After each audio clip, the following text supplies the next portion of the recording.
Boa noite a todos. Boa noite. Continuamos o nosso estudo do capítulo 29. Parece que nós terminamos o encontro passado com o versículo 20. Síntese do que já vimos até agora no capítulo 29. Jacó, fugindo da fúria do seu irmão Esaú, com a ajuda da mãe, saiu da Terra Santa e foge para Harã, atual Síria. No caminho, em Betel, ele tem o sonho da escada de Jacó, já comentamos. Quando ele chega lá, beija a sua futura esposa, Raquel, que é uma pastora, antes dá de beber para o rebanho dela, antes tem um breve diálogo com os pastores. Ela, alegre, conta a notícia ao pai e ele fica 30 dias lá. E depois Labão diz: mas você vai ficar aqui trabalhando de graça? Não, diga qual é o seu salário. E ele, espertamente, é um comentário meu, diz: eu trabalharei para você, em troca me dê a sua filha. É melhor, respondeu Labão, dá-la a ti, que a outro fica comigo. Lembrem-se que Raquel é a filha mais nova, Lia é a filha mais velha. Muito bem, assim terminamos o nosso encontro passado. Jacó serviu por Raquel durante 7 anos, que lhe pareceram dias, tão grande era o amor que lhe tinha. Agora vamos dar continuidade ao relato, versículo 21. Disse, pois, a Labão: dá-me minha mulher, porque está completo o meu tempo e quero desposá-la. Foi o acordo que ele fez com seu futuro genro. Ambos pactuaram. O pacto precisa ser cumprido. São palavras, de um lado de alguém que promete, do outro que aceita a promessa. A palavra, a honra de um homem reside na sua palavra. Cumprir a palavra, naquele tempo pelo menos, era sinal de honradez. Eu prometi, agora vou cumprir. Mas não é exatamente isso que ele vai fazer, pelo menos num primeiro momento.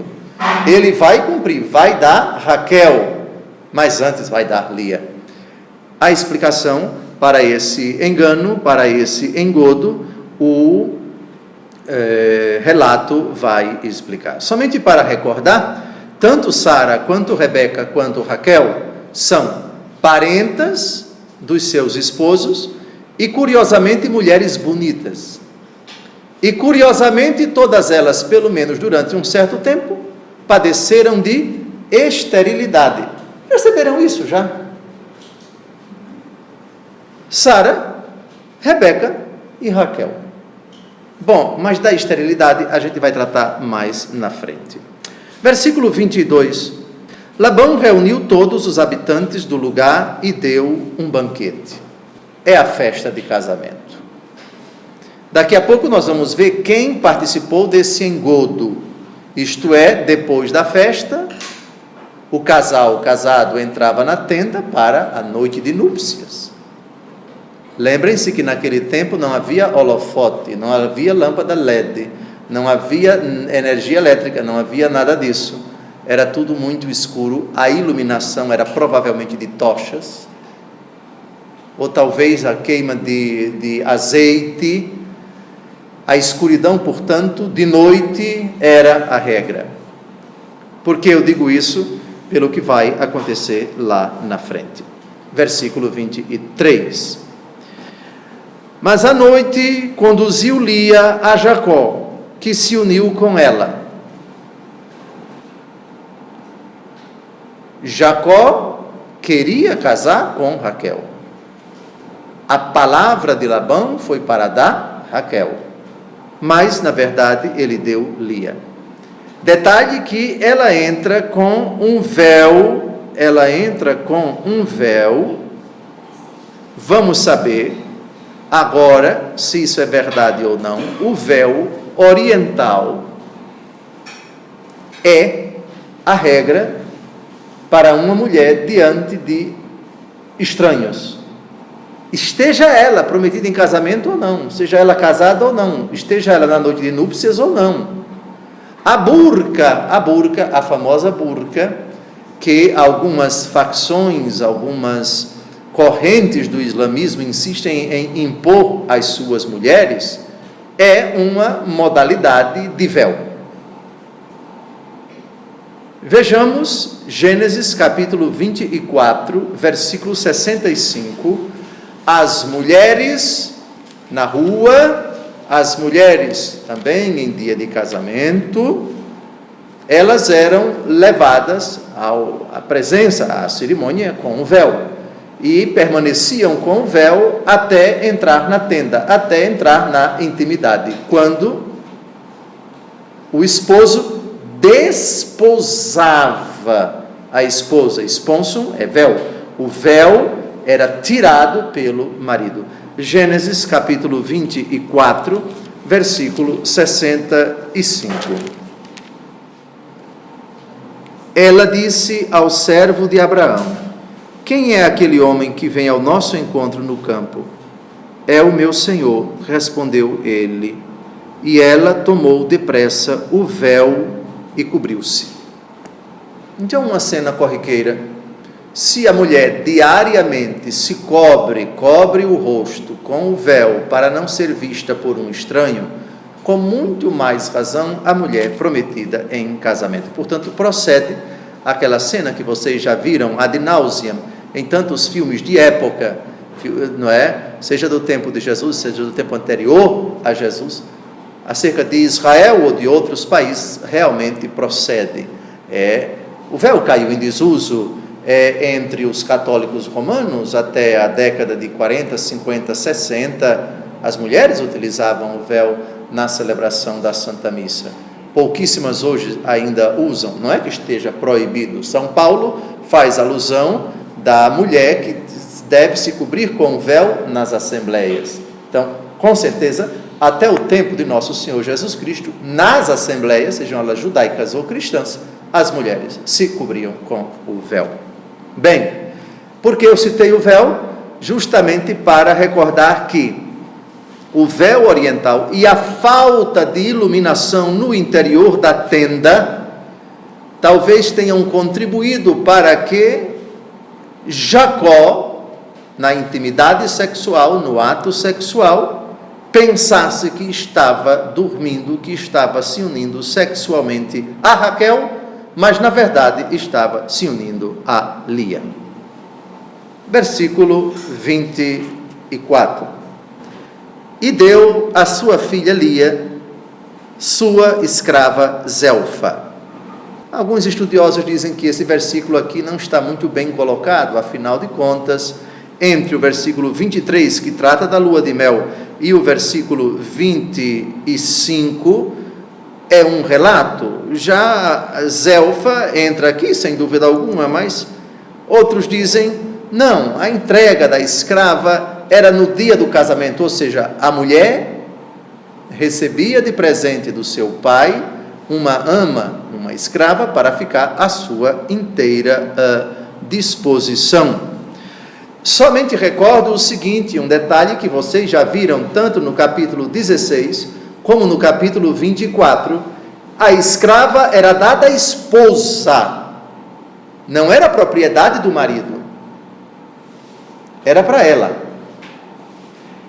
Isso quer dizer que o homem, o marido, não tinha poder sobre ela. Vocês lembram quando Sara começou a ser debochada pela mãe de Ismael, Agar, e Sara vai reclamar a Abraão? Abraão disse, eu não tenho nada a ver com isso, você faça com ela o que você quiser, ou seja, ela é sua. Sara certamente deve ter se lembrado disso e passou a machucar a coitada da Agar. Então, Abraão não tinha nenhum poder sobre Agar, porque Agar era propriedade de Sara. Por isso Sara machucou tanto Agar e Abraão não fez nada. Não fez nada porque não era dele, era dela. A escrava pertence à ama, né? Pertence à mulher. Gênesis 16:6.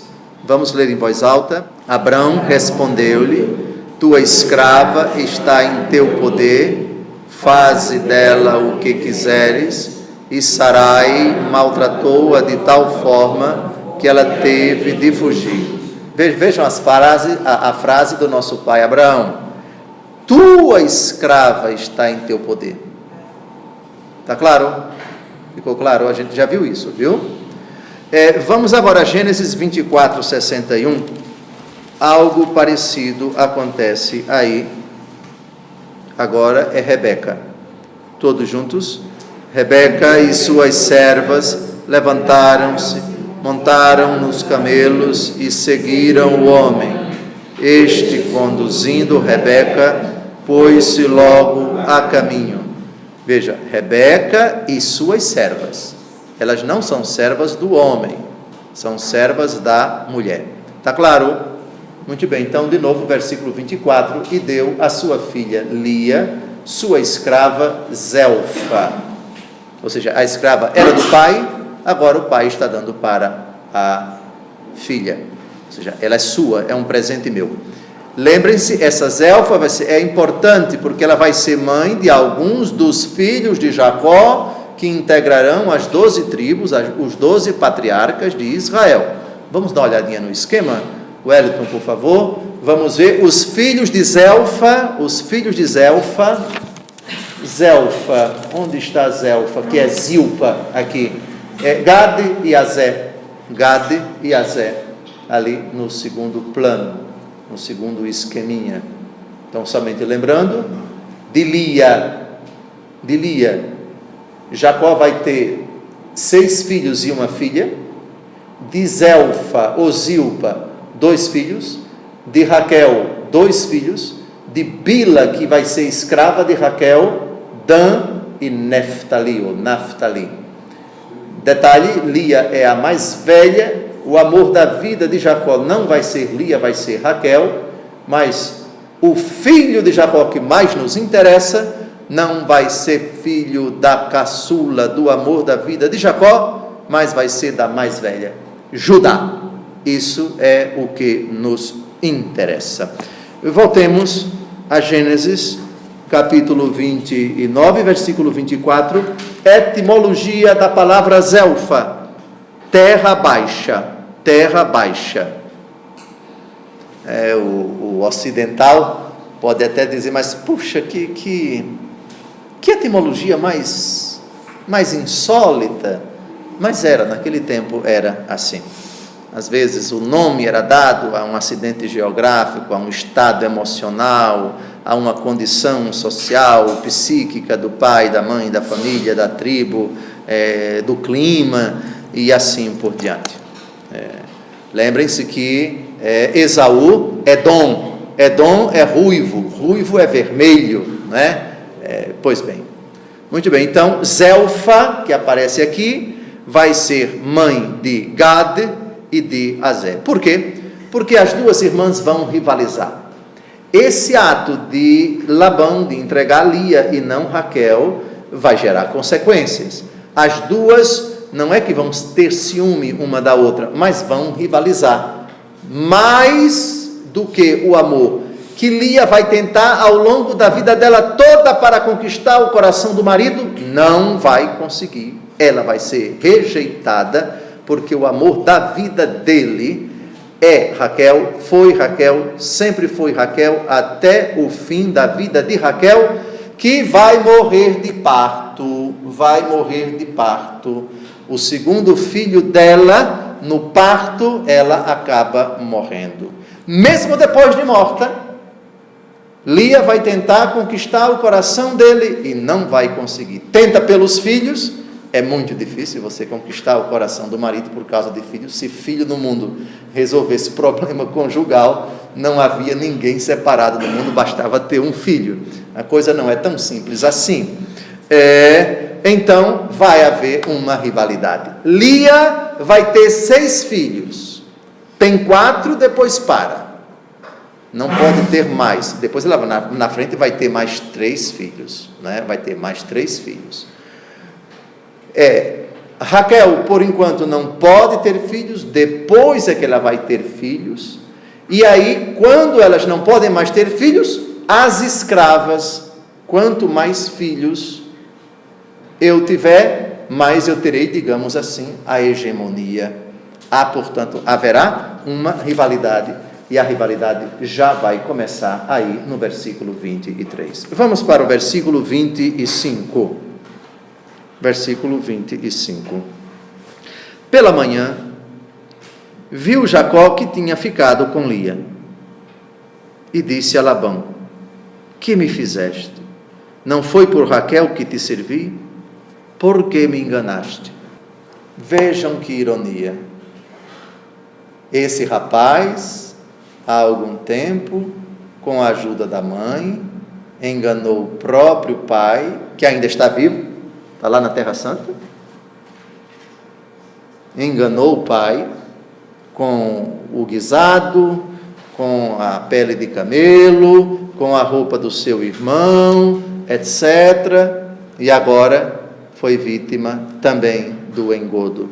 Sobre isso, Lucas capítulo 6, versículo 38, gravem isso, dai e dar-se-vos-á, colocar-vos-ão no regaço, medida boa, cheia, recalcada e transbordante.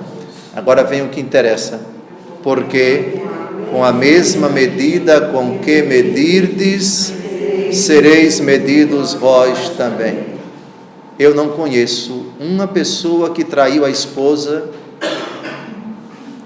que não tenha sido traído ou que não esteja sendo traído depois. Não conheço. Não conheço um trapaceiro que não tenha sido passado para trás com a mesma moeda. Não conheço. Não conheço o caluniador que não tenha sido vítima depois de calúnia. Olha a regra, por favor, Mateus capítulo 7, versículo 12. Todos em voz alta, essa regra de nosso Senhor é infalível, infalível, infalível. Tudo o que quereis que os homens vos façam, fazei-o vós a eles. Esta é a lei e os profetas. É a regra de ouro do Evangelho. Tudo que você quer que os outros lhe façam, façam para eles. Ou pela negativa, tudo aquilo que você não quer que os outros lhe façam, não faça para os outros. E aqui, o nosso pai Jacó experimentou na própria pele aquilo que ele fez com o seu pai. Muito bem. Ocorre que ele vai pagar também na mesma moeda. Jacó vai passar Labão para trás, mas na frente, um enganando o outro. Que desgraça, que coisa. Gênesis 31, versículo 20. E Jacó enganou Labão, o arameu, ocultando-lhe sua fuga. Se bem que depois ele vai experimentar, Labão vai persegui-lo, né? Os dois vão ficar inimigos. Mas isso é lá para frente. Então, voltemos ao versículo 25. Que me fizeste? Não foi por Raquel que te servi? Por que me enganaste? A explicação plausível até certo ponto. Porque Labão, aqui já é um comentário nosso, Labão poderia dizer: olha, já 7 anos antes, tá bem, nós fizemos aqui um acordo, só que o costume da nossa região é que a mais nova não pode casar antes da mais velha. Só que Labão deixou para comunicar isso agora, depois que o ato sexual já tinha sido consumado, ou seja, os dois estão casados contra a vontade de Labão. Aqui está a explicação, versículo 26. Aqui, respondeu Labão, não é costume casar a mais nova antes da mais velha. Acaba a semana com esta, e depois te darei também sua irmã, na condição que me sirva ainda 7 anos. Então aqui nós temos Labão, o mentiroso, Labão, o que conserva o costume, mas Labão também é um oportunista. Eu vou pegá-lo, vai trabalhar mais 7 anos para mim, eu vou dar minha filha, que eu prometi para ele se ele trabalhasse 7. Ele trabalhou 7, mas dormiu com Lia. Vai passar os 7 dias de núpcias, naquele tempo eram 7 dias de festa sem parar. O povo hebreu antigo era um povo muito festeiro.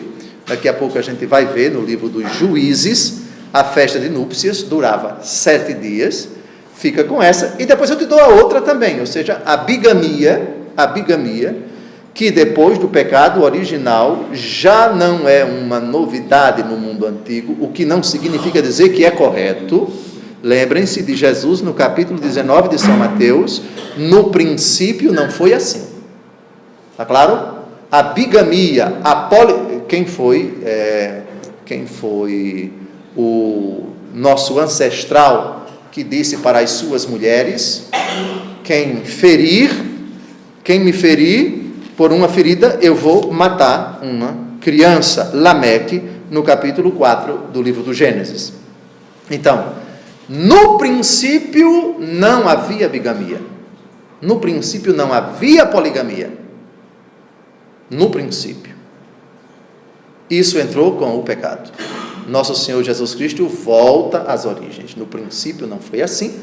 O homem, foi por causa da dureza dos vossos corações que Moisés permitiu dar a carta de divórcio. Bom, mas no princípio não foi assim. Bem, então Labão, no versículo 27, oportunista. Ele poderia muito bem dizer, bem, você já trabalhou 7 anos, mesmo tendo dormido com Lia, mas o nosso acordo foi com Raquel. Passe 7 dias de núpcias com ela, Lia, e depois eu dou Raquel. Você não precisa trabalhar mais 7 anos para mim. Então, Labão aqui há de se questionar a sua honestidade, a sua retidão, não tem para onde correr. Ficam, porém, acrescentando algumas perguntas no ar. Qual o papel de Raquel nessa festa? Raquel tinha consciência de que na festa, na noite de núpcias, na festa de casamento, ela era a esposa? O texto não diz. Segunda pergunta, ela foi intimada pelo pai para não entrar na tenda? Portanto, você está proibida, quem vai entrar é sua irmã? O texto não diz. Os convidados tinham consciência de que aquela festa de casamento era para celebrar o matrimônio de Jacó e Raquel? Ou alguém sabia da trapaça, da armação que estava acontecendo, já que, se é verdade que não é costume que uma caçula case antes da mais velha, todo mundo estava sabendo e só o coitado do Jacó é que foi enganado? O texto não diz. Por favor, não façam essas perguntas, porque se o texto não fala, deixemos para a eternidade. Quando a gente chegar lá, se a gente merecer, a gente vai perguntar, o Labão, me diga aqui, meu amigo, etc. E a gente vai tirar a prova dos 9. Muito bem. Então, o versículo 27, não há outra interpretação senão o oportunismo, além da mentira, ainda que a mentira com um certo substrato do costume, da tradição, mas, sem dúvida alguma, Jacó foi enganado, dormiu pensando que estava desposando Raquel, o amor da vida dele, mas na verdade estava desposando Lia. Bem, 28. Assim fez Jacó. Acabou a semana com Lia e depois lhe deu Labão por mulher sua filha Raquel. Bem, vamos ver a festa de núpcias que durava 7 dias. Livro dos Juízes, por favor, capítulo 14, versículos 12 e 17. E Sansão disse-lhes: vou propor-vos um enigma, se o decifrardes dentro dos 7 dias das bodas, e descobri-lo, dar-vos-ei 30 túnicas e 30 vestes de festa. Aqui é no tempo de Sansão, não é? No tempo de Sansão. Então, aqui é uma prova de que a festa de casamento não acaba de madrugada, mas são 7 dias sem parar. É uma festa. Quem esteve na Terra Santa comigo no ano passado, atrasado, viu que era uma garotinha de 15 anos, na subida de Masada.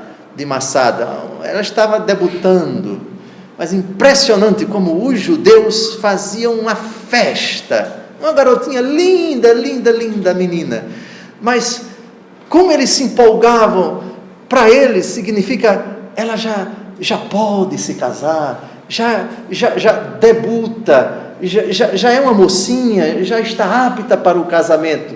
Então, isso quando a gente estava subimos, passamos lá quase 1h30, 2 horas, lá em cima em Masada. Quando a gente desceu, ainda estavam comemorando. Eita, que povo animado, viu? E, é claro, 15 anos é uma festa que tem uma relação já com o casamento, né? Ela debuta para se casar, é a mentalidade do oriental. Agora vocês imaginem uma festa de casamento mesmo. Um homem rico como Labão, 7 dias sem parar. Versículo 17 ainda, de Juízes, capítulo 14. E ela chorava assim até o 7º dia das bodas. Ao 7º dia, enfim, importunado por sua mulher, deu-lhe a chave do enigma, e ela, por sua vez, apressou-se a declará-lo aos seus compatriotas. Aqui, os 7 dias de bodas. Então, provavelmente, não se assustem, o que São João relata no capítulo 2, as bodas de Caná, foi um dos 7 dias que Jesus provavelmente passou em Caná. As bodas de Caná são bodas do povo judaico, e desde o Antigo Testamento, lá dos nossos patriarcas, 7 dias, viu? 7 dias. Então, o milagre das bodas aconteceu, foi num dos 7 dias. Provavelmente, no 2º, ou no 3º, ou no 4º. Por isso, quando Nossa Senhora vai a Jesus e diz, olha, eles não têm mais vinho. Agora a interpretação minha, como são 7 dias, eu acho que o estoque de vinho estava muito bem, obrigado. Só que o povo haja beber, eu não sei se foi lá pelo 3º ou foi pelo 4º dia, aí a coisa deu problema, né? Aí Nossa Senhora teve que resolver. Então Nossa Senhora, muito provavelmente, o problema não aconteceu no 1º dia, não. Deve ter sido do 3º, 4º, 5º para lá. Muito bem. Voltemos aqui ao versículo 20 e Gênesis, capítulo 29, versículo 28. Assim fez Jacó. O que quer dizer? Trabalhou mais 7 anos, só que agora é o contrário. Depois dos 7 dias, ele dorme com Raquel. Mas tem que trabalhar 7 anos. 7 anos a mais. Assim fez Jacó, acabou a semana com Lia, e depois lhe deu Labão por mulher sua filha Raquel. Bem, nenhum comentário relevante para esse versículo. Dando por serva a Raquel sua escrava Bala. Compare agora o versículo 29 com o versículo 24. Parece que a filha era presenteada com uma escrava no dia do casamento, né? Ou seja, agora que você está casada, você vai precisar de uma escrava para cuidar de você, tome. E aí, dando por serva a Raquel, sua escrava Bala. Bala vai ser mãe de 2 dos 12 filhos dos 12 patriarcas de Israel, Dan e Neftali. Dan é aquela personagem sombria que, curiosamente, não vai ser citada pelos cristãos. São João vai excluir Dan do livro do Apocalipse. Quem lembra? Qual foi o pecado de Dan? Dan vai cometer um crime, vai cometer um delito, vai cometer um pecado tão grave que ele vai ser, por assim dizer, amaldiçoado por Israel. Não chega a ser uma maldição explícita, mas os cristãos vão banir Dan da relação das 12 tribos. Idolatria. Vai adorar ídolos. E esse pecado é triste, inominável. Bom, vamos à etimologia da mãe dele. Bala significa terna ou timidez. terna ou timidez. O nascimento dos seus 2 filhos é narrado no capítulo 30, dê uma olhada na página seguinte, versículos de 1 a 8. A Raquel, vendo que não dava filhos a Jacó, sente inveja de sua irmã, diz a Jacó: me dê filhos, senão eu vou morrer. É a primeira ameaça de suicídio na Bíblia. Talvez uma chantagenzinha emocional. É uma discussão feia, não é?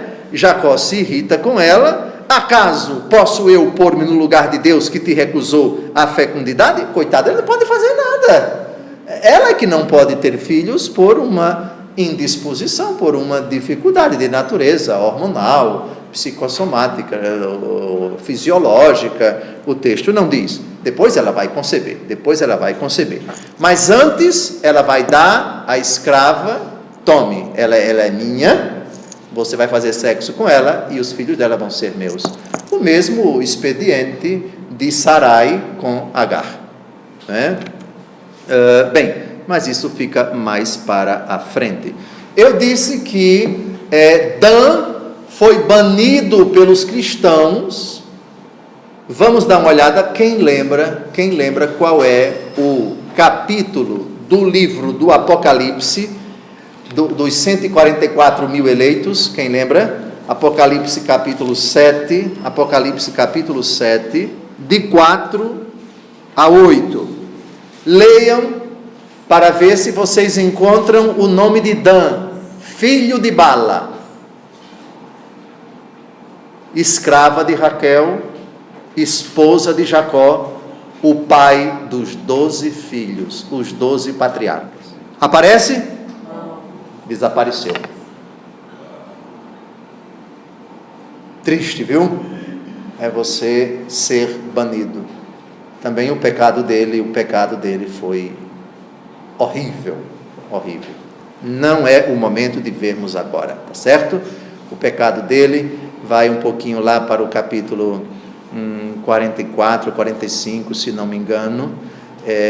Acho que daqui a uns 4 anos a gente estará estudando esse capítulo. Bem, voltemos, por favor, ao versículo 30. Jacó uniu-se também a Raquel, a quem amou mais do que a Lia, e serviu ainda por 7 anos em casa de Labão. Pergunta que não quer calar. O texto não diz que teve festa de bodas.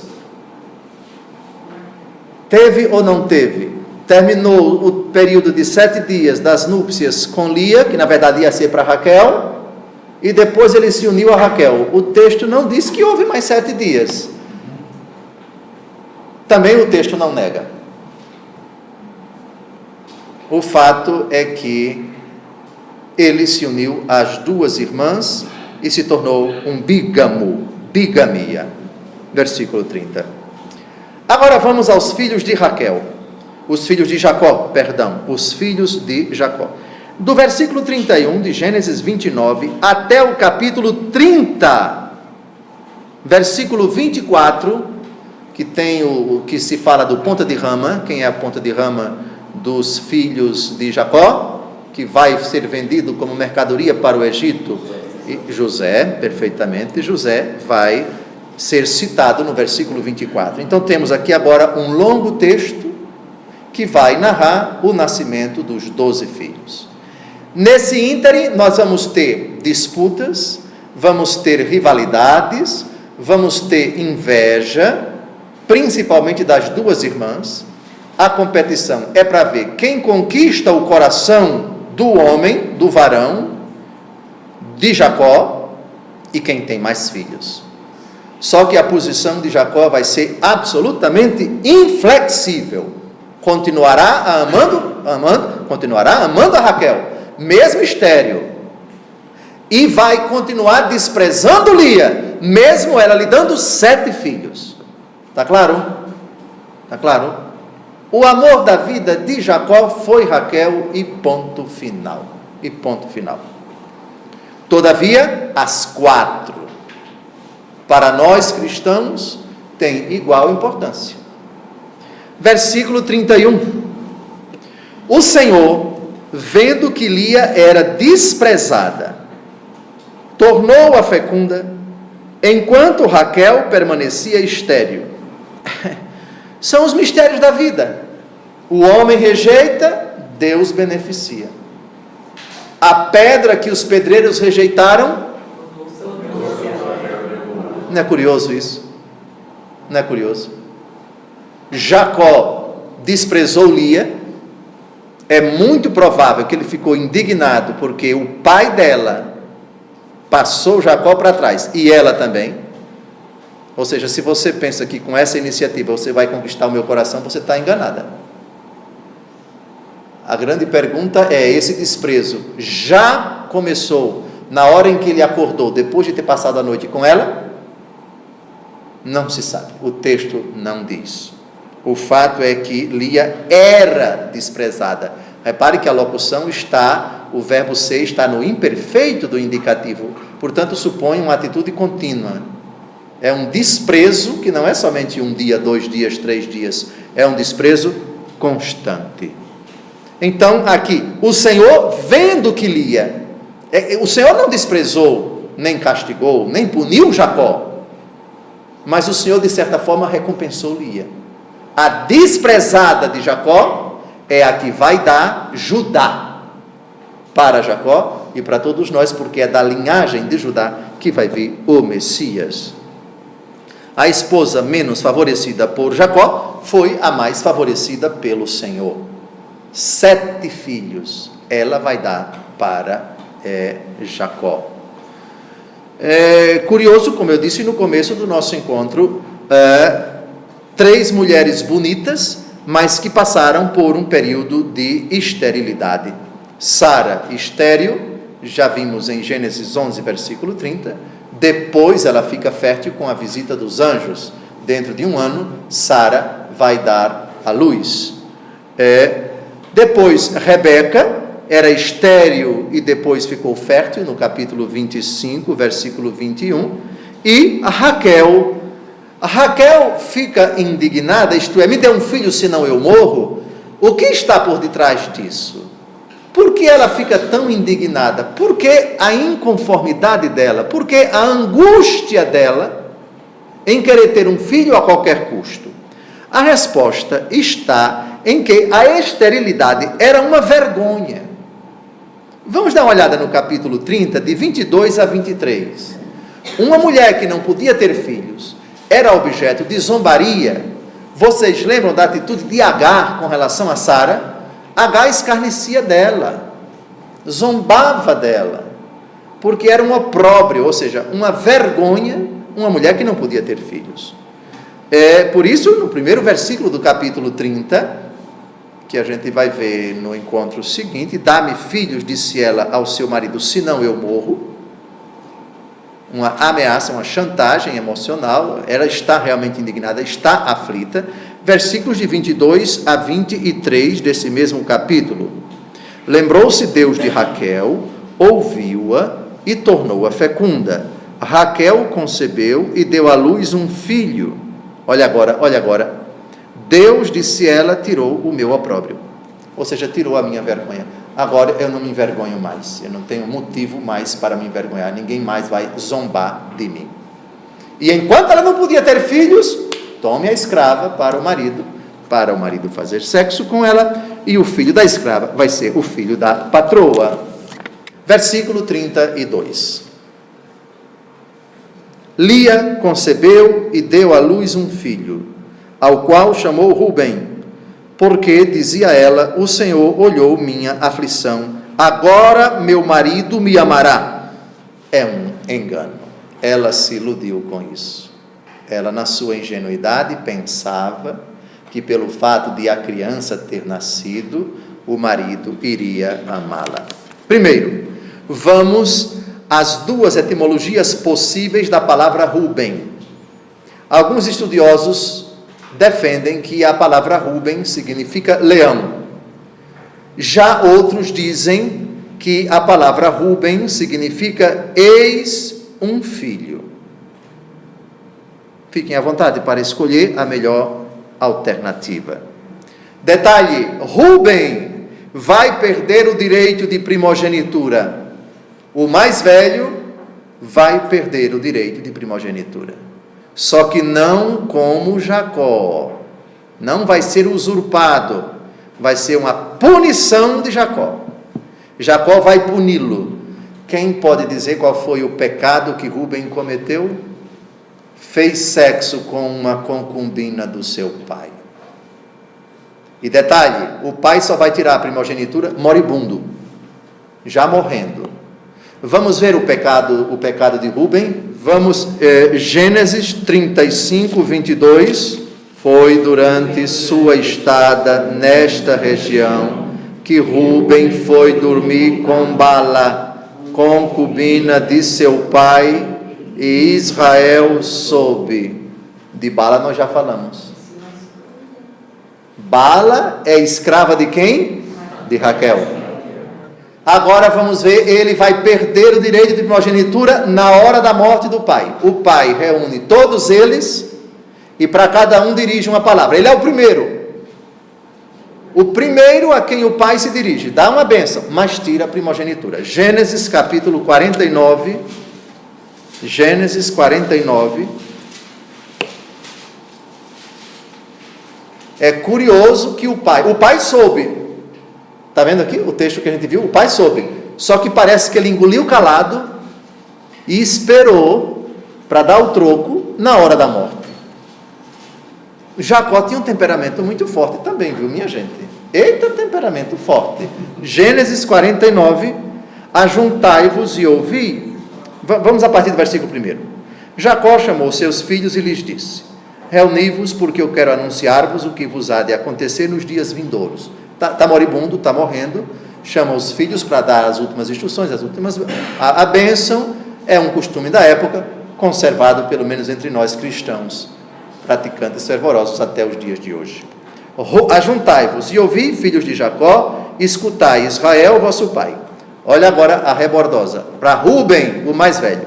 Rúben, tu és o meu primogênito, minha força, primícias do meu vigor, notável em dignidade e notável em poder, transbordante como a água, não terás o primeiro lugar, porque subiste ao leito de teu pai, e desse modo maculaste o meu leito.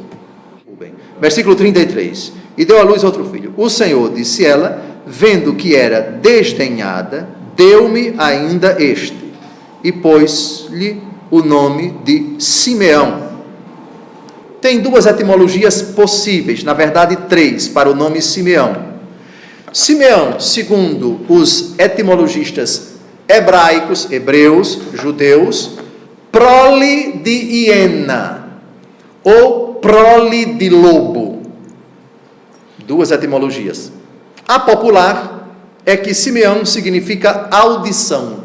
Audição quer dizer escuta. Por quê? Leiam o versículo 33 de novo. O Senhor, vendo que era desdenhada, deu-me ainda este, e pôs-lhe o nome de Simeão. Ou seja, o Senhor me escutou, o Senhor ouviu a minha prece, e vendo que eu era rejeitada, me deu mais este. Versículo 34. Repare, um atrás do outro, viu? Um filho atrás do outro. Concebeu ainda e deu à luz mais um filho. Desta vez, disse ela, meu marido se apegará a mim, porque já lhe dei à luz 3 filhos. Por isso, deu-lhe o nome de Levi. Repare a ingenuidade dela. Ela acha com o primeiro filho que de rejeitada vai ser amada. Não deu certo. Vem o segundo filho. Pensava a mesma coisa. Não deu certo. Veio o terceiro filho. Pensava que ia ser amada. Não deu certo. E vai ser assim com os 7 filhos. Até agora só são 3. Versículo 34. Levi. Qual é a etimologia de Levi? Tem várias respostas a esta questão. Alguns defendem que Levi significa boi selvagem. Outros que vão ainda às raízes primitivas, dizem que Levi significa serpente, ou Leviatã. Aliás, no Antigo Testamento, algumas passagens, livro de Jó, uma citação do Salmo e uma citação do livro de Isaías, fala de uma personagem mítica, um dragão, chamado Leviatã. Leviatã, Levi. Leviatã, serpente ou dragão. Jó, capítulo 3, versículo 8. Amaldiçoem-na aqueles que amaldiçoaram os dias, aqueles que são hábeis para evocar Leviatã, ou seja, a serpente, o dragão. Vamos agora ao livro do Salmo, Salmo 73, versículo 14. Quebrastes as cabeças do Leviatã e as destes como pasto aos monstros do mar. Aquela personagem mítica que aparece nos filmes épicos, né? São ficção, evidentemente, um dragão com 3 cabeças, 4 cabeças, 5 cabeças, 6 cabeças, né? Quem lembra dos 7 trabalhos de Hércules, né? Um deles era matar o Leviatã.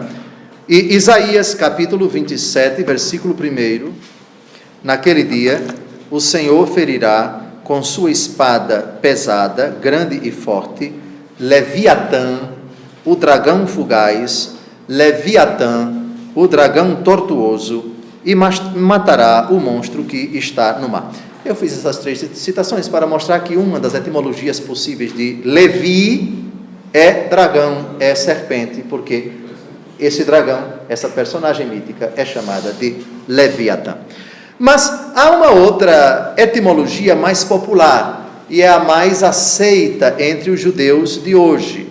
A palavra Levi, em Gênesis 29, versículo 34, na verdade, significa união. União. Porque a própria mãe disse, desta vez, vejam no versículo 34, meu marido se apegará a mim. Por isso o nome dele foi Levi. Então, ele vai se unir a mim. O coração dele vai se unir ao meu, já que ele me rejeita. Então, outra etimologia possível de Levi é união. E, finalmente, para terminarmos o capítulo e o nosso encontro de hoje, o versículo 35, que para nós cristãos é o que mais interessa dos 12 filhos. Porque vai aqui, nosso Senhor Jesus Cristo vai vir ao mundo segundo a carne, na linhagem de Judá. É o leão da tribo de Judá. Versículo 35.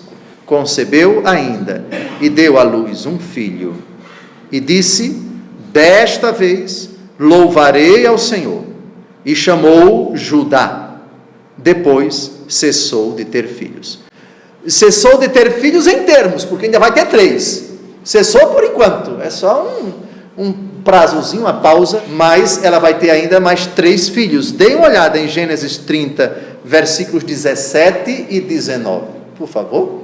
Gênesis 30, 17, Deus ouviu Lia, que concebeu e deu à luz um 5º filho a Jacó. Vai ser chamado Issacar. Versículo 18. E versículo 19, Lia concebeu ainda e deu à luz um 6º filho a Jacó. E esse 6º filho vai se chamar, versículo 20, Zabulon. E ainda vai ter uma menina. No versículo 21, Dina.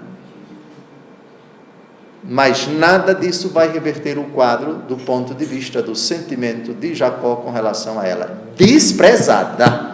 O amor da vida de Jacó sempre foi Raquel, até ao fim da vida de Raquel, que vai morrer de parto no 2º filho.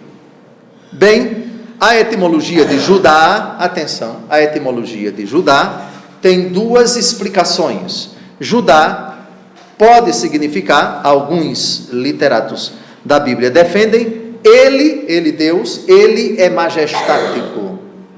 Ele é grandioso, ele é onipotente, é o sentido da palavra Judá.